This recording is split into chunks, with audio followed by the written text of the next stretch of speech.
All right. Hello, everyone. To those who's watching, we're very honored to have Abby onto our podcast for today.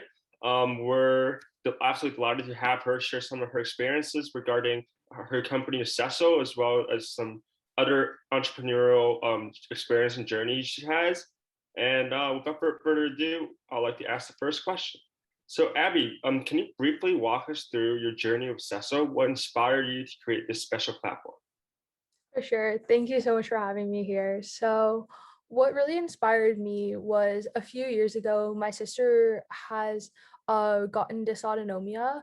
And one of the side effects of this is she needs to use a wheelchair. So, just going out with her for the last few years, I've really seen just how inaccessible the world is. And I live in Toronto. So, just you would assume that it would be more modernized and that everything would be accessible. And even people will believe that it is accessible. Like you could go search online if this place is wheelchair accessible and it says it is, but then you would go in person and find out that, oh, like it's not actually accessible.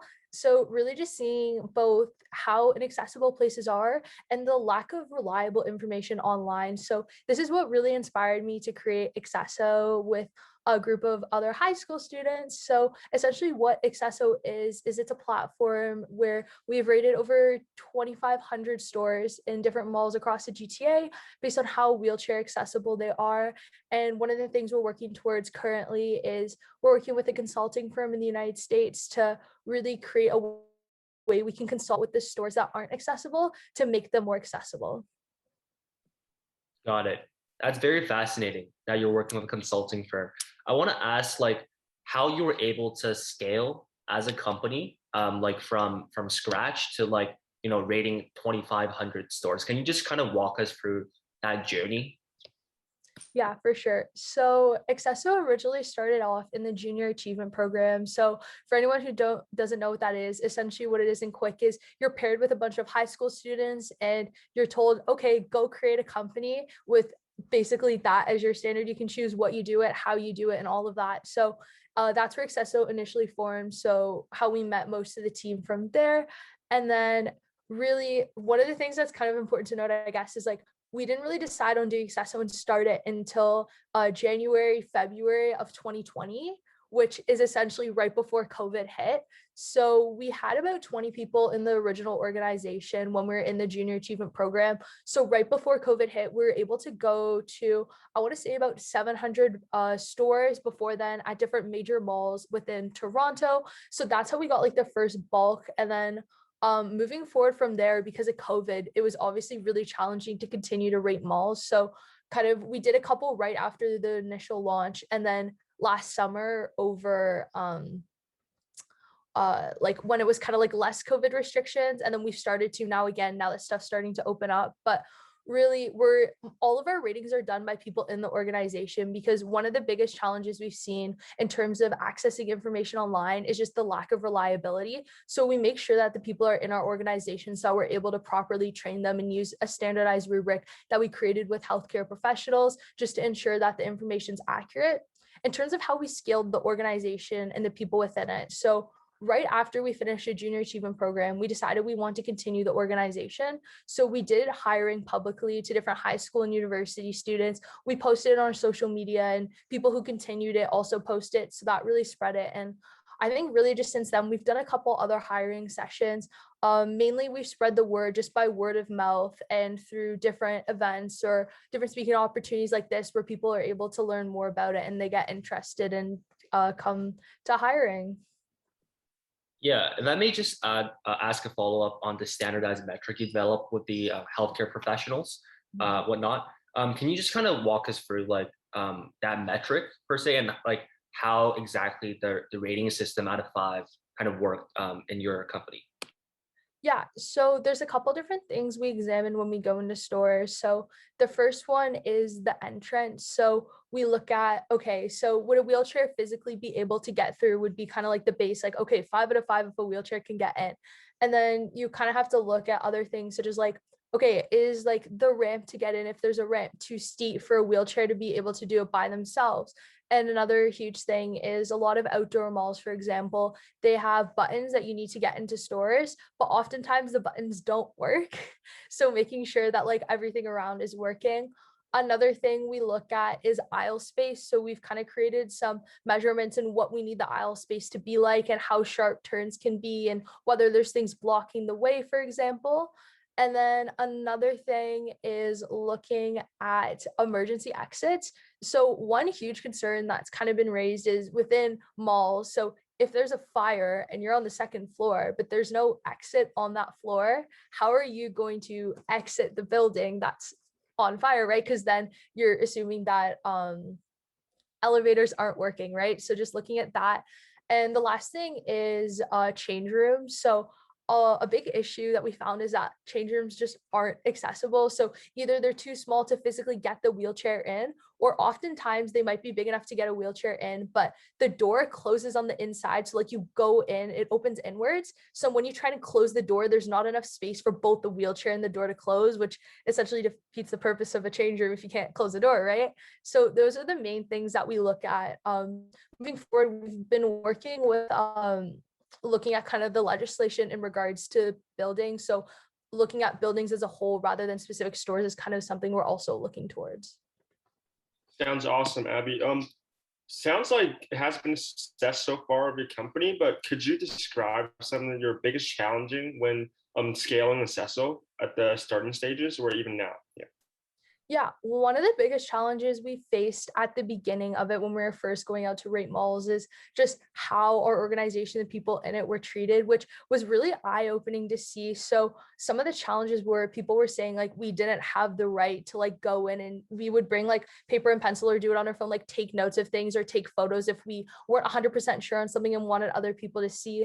And then stores were saying that we like legally didn't have the right to do that, but we obviously like met with a lawyer and talked to them when we do have the right. They were just trying to scare us off. And sometimes we'd have people who even get kicked out of the malls because we would go after school, we'd have backpacks, we'd have our notepads, and then they would think we were like planning to steal stuff that we were like writing down where like the security cameras and stuff were, which was really surprising to us because we were like, hey, look, like we're trying to do something good and like help people with accessibility needs, but other people were always just kind of assuming the worst of us, which was something we were really surprised by, which was really challenging. So we kind of worked, we met with a lawyer and talked to them about what our rights are. And we made sure that everyone in the organization felt that they had enough resources if they were confronted by people, that they had the proper response and that they just felt a bit more comfortable going in because and we talked a lot about, I think, stereotypes just because of that within the organization, just like how can we go in and like address these stereotypes as well while working with this, because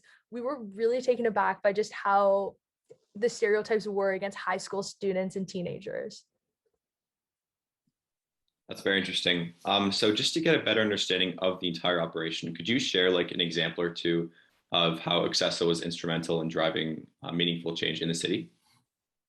Yeah, so I would say one of the big things that we started doing before COVID and that we're going to work towards kind of going into this post-COVID transition is working with stores that aren't accessible to help them become more accessible. So one of the stores we worked with before COVID started was Levi's at the Eaton Center. So we went in and we spoke with different workers and managers and talked to them about the ways they both train people that work with accessibility for people, how they interact with people with accessibilities, and also how to rearrange their store to make it fully wheelchair accessible. So that's really the biggest way. We also work on advocacy and we're working on just informing people and really spreading awareness to this issue as well. Yeah, just switching gears a bit. So how are you able to manage such a large team of employees? I think we saw it was like 40 employees or so. Do you have any tips for leadership, conflict management, et cetera? Yeah, so I would say one thing that comes down to like one of the beginners is like make sure you're hiring properly. And I think this was also one of the biggest takeaways I've had from working at Accesso is how to hire well. So there's kind of like two different people you can hire, right? So you're looking at people who have a lot of potential and also people who are extremely experienced. So looking to find that balance of, we think these people have a lot they can gain from this, can learn a lot and really grow into this role, but also having those people who can be there to mentor those people who are still growing to their potential. And overall, you just want to find people who mesh really well with the team, who are passionate about the mission. So first of all, hiring well so that you can kind of avoid any possible bad situations and work ethic and all of that. But obviously managing a big team is really challenging. I think some of the tips that I've done is really making sure that you're doing one-on-one check-ins. So I personally do monthly or bi-monthly one-on-one check-ins with all of the exec team. And then they, after our one-on-one check-in, they do one-on-one check-ins with each of their department members, just to make sure that everyone is on the same page. If there's anything they're finding challenging, it's really just giving them a space to really connect with the people they're working with and just make sure everything's going well. I think another tip is just to really focus on how as a team you're connected. So doing social events and making sure like at the beginning of meetings, it's not just like straight into business. We do like an icebreaker game, or we just like talk and catch up and stuff. So really connecting beyond a work level and getting to know each other, but also making sure you're hiring well and people who will fit in well. Absolutely. It's interesting how you said you do one-on-one check-ins. That's amazing. So it actually perfectly segues to my next question about time management, because we know when you first launched Accessel, you were a high school student and now you're a university student. So how were you able to, I guess, balance your time between, you know, your own company, Accessel, as well as academics, social life, et cetera, et cetera? Yeah, so time management was obviously really challenging going into university. The nice thing is when Accessio kind of really got heavy, it's when COVID started, so there was a lot less pressure in terms of the outside things. So it was a really nice kind of like almost like an easy way into it. So I really kind of like was able to get used to the workload on the Accessio side before I had to reintegrate like a lot of like going out with friends, extracurriculars at school, and academics of university. I would say I guess there's two main things I would really emphasize when working on time management. So the first is kind of setting expectations daily and kind of like plan out your week. So you need to kind of block off your day in terms of like, okay, not only is like this what I need to accomplish this day, but like this is the part of the day where you do it. And I find that like I don't like using times. I like using kind of like sections of my day, which I'll explain because that sounds a bit confusing. So like, for example, like today we had like this meeting. So I was like, okay, before this meeting, I want to get these things done. It doesn't matter what order I do it. It doesn't matter what time I do it before the meeting, whether it's 5 minutes before or 2 hours before, but just kind of saying, okay, before I get to like this part of my day, I need to have these things done. And I think the second thing, and this is more about trying not to hit burnout, but again, goes back to like time management and just managing commitments, is setting boundaries on what's the most you'll do in a day. So during the school year, I try to aim to do about like 8 to 10 hours of work a day, but I max out at 10 hours. I'm like, if I have gone past 10 hours, that's enough for the day. Like you need to go do other things to make sure your life isn't just doing work and you're not getting burnt out. Because like then what happens the next day if you're going like 12 hours, and you just keep taking on too much work? So it'll help you set boundaries. So kind of like two main things, really focus on like getting your work done, planning your day out, and then also setting boundaries to make sure you're not doing too much and burning out.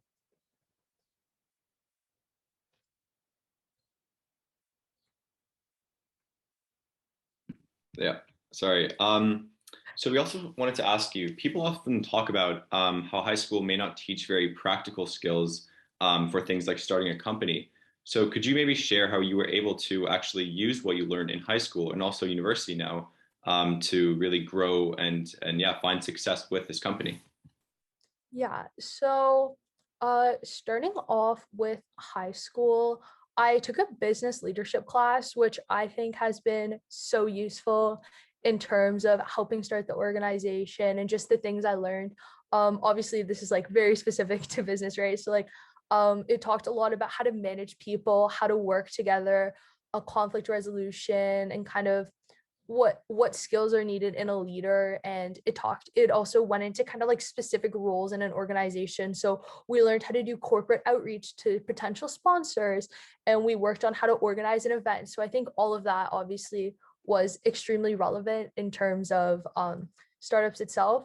Other classes that I think were relevant, I took a couple psychology classes, which I thought were really good because it helps you understand other people. And like more importantly, I guess you could link English into this, is like taking a step back and kind of understand why people are doing the things they're doing in an organization, kind of more on that HR focus. Like if people aren't doing work, like is it because they don't want to do it? Is it because they're lazy? Or like is there something more going on? Do they just not like fundamentally agree that like what they're doing is helping the organization or something like that? Just understand why people are interacting the way they're interacting was very helpful. So that's mainly for high school. I would say which classes have been the most relevant.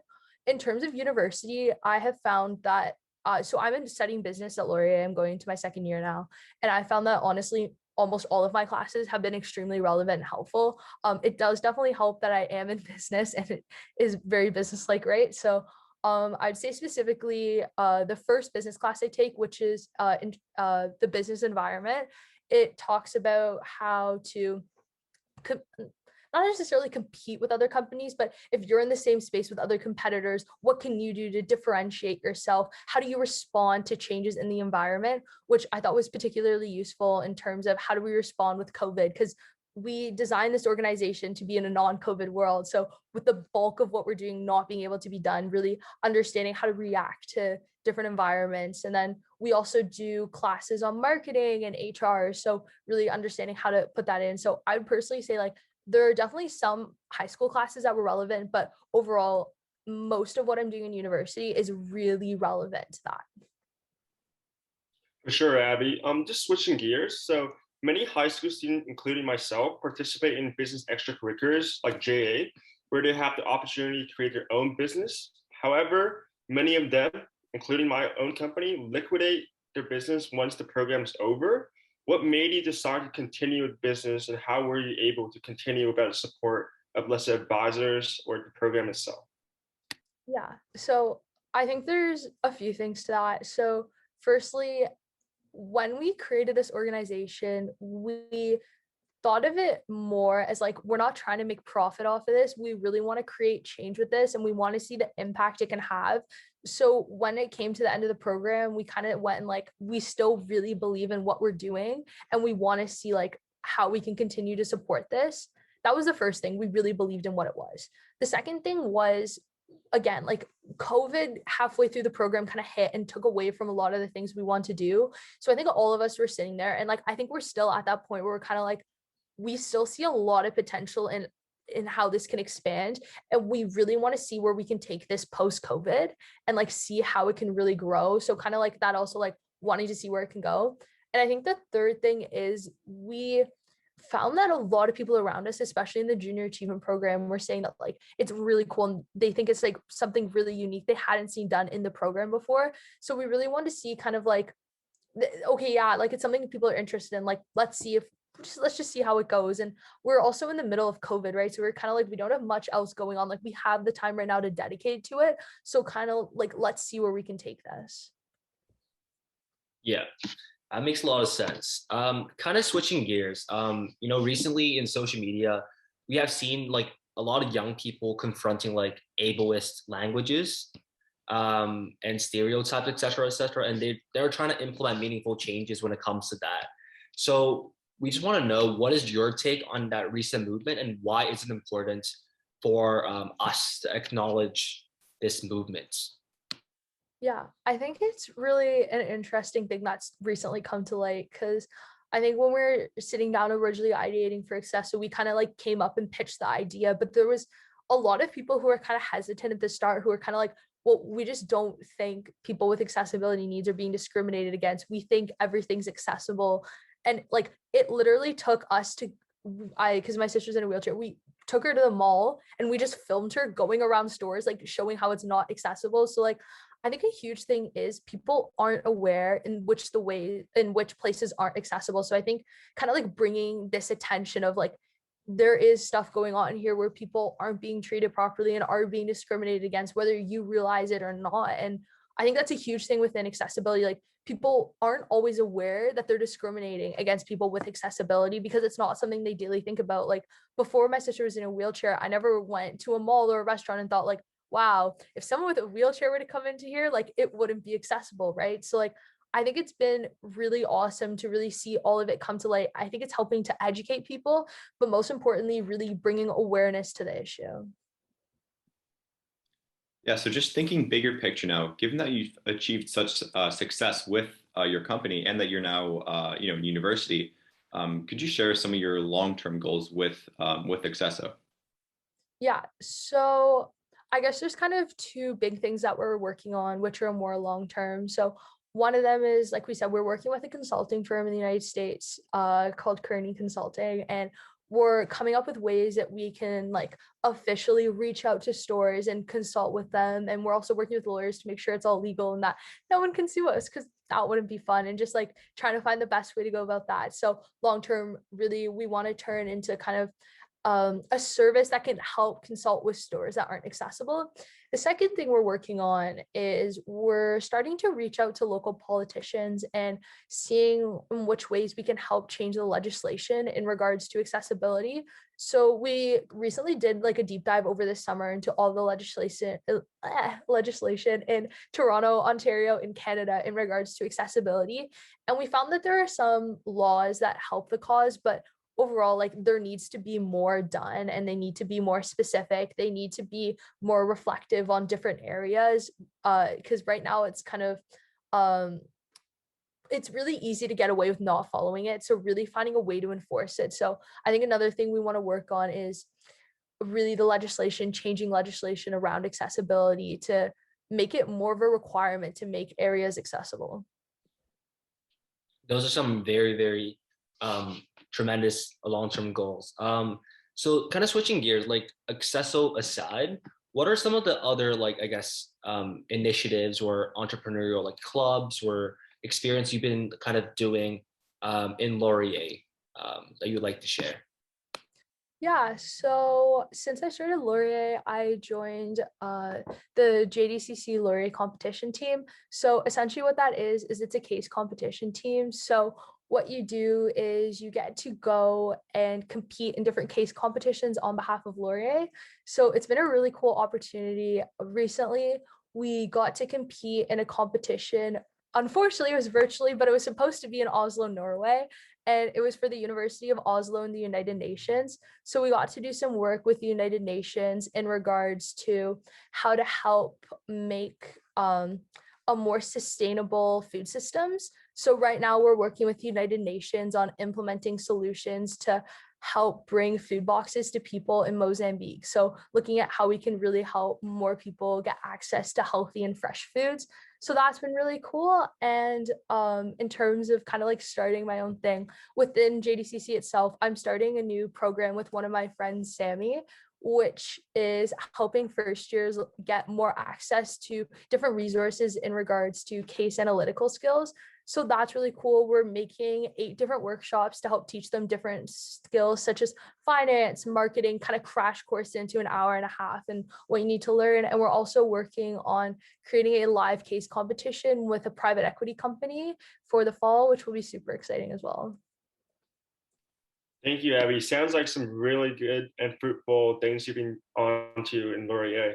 So to wrap things up, we just want to ask you, what is some advice that you would like to give to young entrepreneurs looking to create something meaningful, substantial that you did? Yeah, so I think my biggest piece of advice is find something that you're genuinely passionate about, because you're going to be spending a lot of time working on this if you're starting a company or starting an organization. And a lot of times it's going to be really hard. You're going to be doing work that you might not love. And like, honestly, like I know like personally at Accesso, since it's a nonprofit, like we don't get paid or anything. So really like all you're getting out of it is like if you enjoy it and the impact you're having. So if you're not liking what you're doing in it or what the organization is doing, like you're not going to have a good time and you're not going to stick with it. So I'd really recommend finding something you're passionate about. And when you're in that role, when you're in that organization, make sure you're doing a role that you're passionate about and make sure you're constantly looking for opportunities to learn. One of the big things we have in Accesso to like make sure we can like retain people and that people are still learning is having mentors and professionals come in, do workshops with the students and really connect them so that everyone's constantly learning. So I think really making sure that you're passionate, you're enjoying what you're doing, and you're always learning. Thank you, Abby. This actually brings us to the end of our interview. We really want to, express our gratitude and appreciation for you taking your time to being on our little podcast over here.